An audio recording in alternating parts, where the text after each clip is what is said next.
Shalom Yesharala. First and foremost, I want to give all praises and glory to Yahweh, Ba'ashem, Yahweh Shai, Ba'ashem, Rechah, Kodash. Double honors to the apostles and elders of Great Millstone. Peace and blessing to those Akim that's preached the word in all truth and sincerity, along with your Israelite foreigner brothers that are like the heathens. But the line of falsehood goes back to the nation of Israel, which nation of Israel are you so-called Negroes, Latinos, and Native Americans through the prophecies and curses of Deuteronomy 28 chapter and throughout the Bible. So this is your brother Yakar Ahmad for the lesson. And today's lesson will be entitled, Let Us Not Be Weary in Well-Doing. You know, that's going to go on some precepts and Lord willing, you brothers and you sisters out there be edified through the spirit and power of Yahweh Shimon Shai. You know, I'm going to start from the book of Galatians, chapter 6 and verse 9. Now, the book of Galatians was written by the Apostle Paul. You know, this is a letter or an epistle to the church of Galatia, which were to the Israelite foreigners, you know, that was newly converts to the faith, you know, that was driven away in the customs of the heathens, you know, the customs of the Greeks, you know, the Hellenists, being the Hellenists, you know. So when they heard the word, you know, they believed on Apostle Paul's teachings through the spirit and power of Yahweh Shimon Shai, you see. So this is Galatians chapter 6 and verse 9. And it reads, and let us not be weary and well-doing. Right. You know, now, I looked at that word weary on a blue letter, and it's play the audio.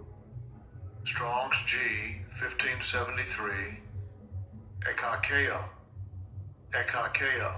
Thayer's Lexicon, second entry, Egkakea. So Ekakea, which means to be utterly spiritless, to be wearied out, exhausted. Right. So I want to focus on the first definition when it says to be utterly spiritless, you know, because the scriptures tell me we have to be lively stones, you know, so you can't be utterly spiritless in regards of teaching the gospel, man, you know, because what did the Lord say? In Sirach 2, in Apocrypha, Sirach 2 and verse 13, and it reads, woe unto him that is faint-hearted. Right, so woe means death and destruction. That is faint-hearted, you know, faint meaning weak. You know, and this applies to individuals that have gotten weak in the faith and took their hand off the plow, man. You see, it says, for he believeth not, therefore shall he not be defended. Right, so if you're spiritless, you know, if you're faint-hearted and you don't believe in the Lord, Yahweh Shimon Shai, then you're not going to be defended in the time of Jacob's trouble. You know, because the time of Jacob's trouble, you definitely going to need the Lord, Yahweh Shimon Shai. You know, you're gonna need that hedge of protection, according to Psalm 34 and 7. You know, so you don't want to be utterly spiritless in the truth, man. You don't want to, if you all feel like you are getting, you know, weak in the faith, then pray to the Lord to strengthen you up, man. You know, because it actually says that, you know, if any among you lack wisdom, this is this is James 1 and 5. It reads, if any of you lack wisdom, let him ask of Yahweh, that give it to all men liberally, and upbraideth not. Upbraideth goes into rebuke, so the Lord doesn't rebuke the fact that you're asking him for wisdom, you know, anything that you're lacking in. It says, and it shall be given him, you know, so it's going to be given unto you. If you ask the Lord to strengthen your spirit, if you feel like you are getting weak in the faith, because we all have weak points in the faith, you know, but faint-hearted is talking about in regards of not wanting to teach the gospel anymore. You know, you falling out the truth. It says, verse 6, but let him ask in faith, nothing wavering, for he that wavereth is like a sea, is like a wave of the sea driven with the wind and tossed. Yeah, so you don't want to be tossing to and fro in your mind, you know, because you're not stable. You know, you don't want to be, you know, just rocking to and forth in your mind, man. You know, you don't want to be shaken minded. You see. Now let's go back to Galatians 6. Galatians 6 and verse 9. Galatians 6 and verse 9, it says, and let us not be weary in well-doing. And what's the well-doing? The well-doing is just truth, man. Pushing the gospel, being evangelists, prophesying the downfall of America, Babylon the Great, and teaching our people repentance. It says, for in due season we shall reap if we faint not. And right, and Lord willing, that applies to us. And what we're going to reap, Lord willing, salvation. Being joint heirs by Lord Yahweh, in the kingdom. Because all our labors that we're doing is not in vain. So, because the scriptures talking about, this is not of men, this is of the Most High. This truth.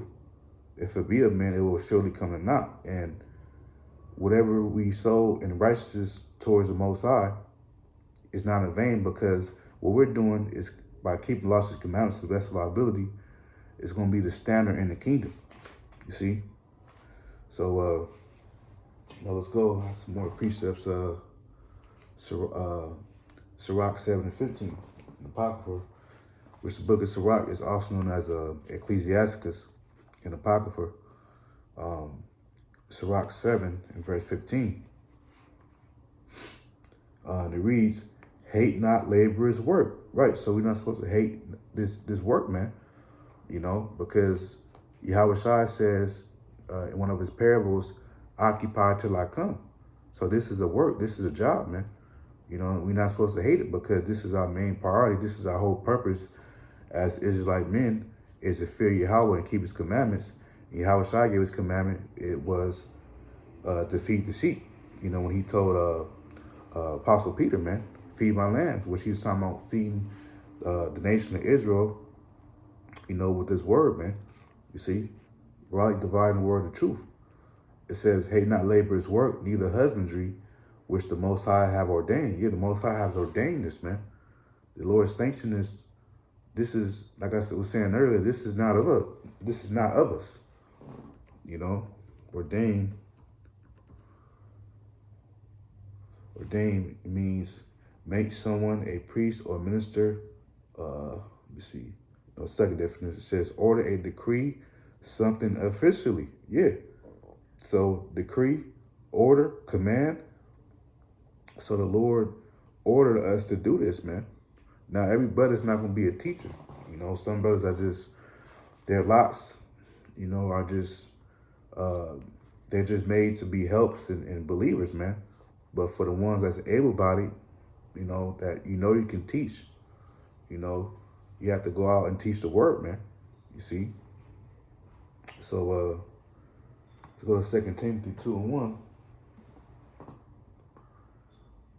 2 Timothy.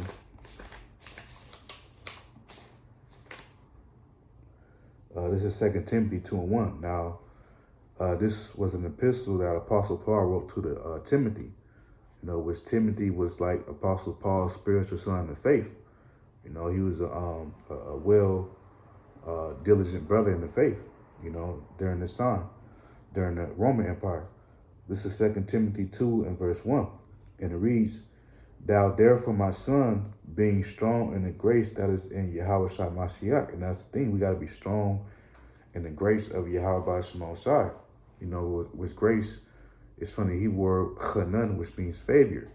Because when all hell breaks loose, we want, we want to have favor in the eyes of Yahweh Shai Shai, man. Our favor is going to come in having a hedge of protection, being able to eat and drink in time of famine, having abundance and being married,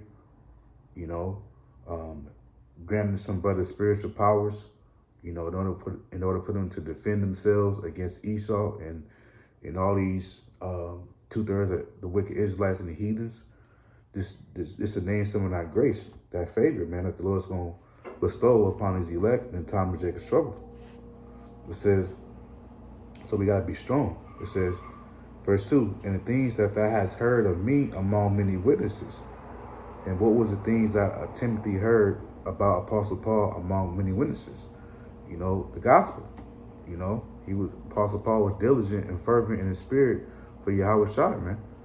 You know, he was an apostle to the Gentiles. So the Gentiles were the Israelite foreigners, you know, that was driven away in all these, in all the Greek customs and fashions, you know.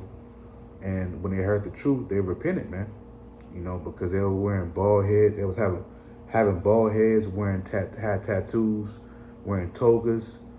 You know, so they were driven off. The Israelite foreigners, before they came to truth, they were driven off in all these Hellenist Greek customs, you know, of the Edomites, man.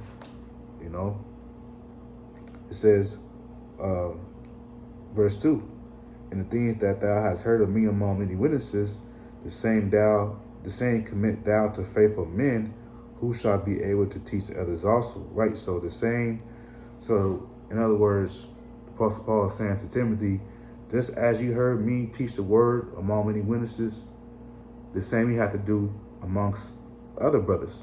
You know, you have to teach other brothers to teach others also. You know, so like I said earlier, you know, every brother don't have the spirit to teach. You know, this applies to brothers that's able-bodied, that's able to teach the word, man, if they know they can. You see, because some argument of faith are just meant for just, you know, to believe and be helps to the prophets. You know. So yeah, that was pretty much it. I just want to make a quick lesson on that. You know, let us not be weary and well doing. You know, we got to keep continuing to push the gospel, man. You know, and you know, got to continue to be diligent and be consistent in the faith, man, in regards of the Lord's work. You know, we can't slack on the job, man. You know, so Lord and I was edified, and so with that, I'm gonna give all praises and glory to Yahweh, Ba'ashem, Yahushua, Ba'ashem, Akakodash. Double honors to the apostles, elders of Great Millstone. Peace and blessing to the Ophilakim. Let's preach the word in all truth and sincerity. Shalom, Akim.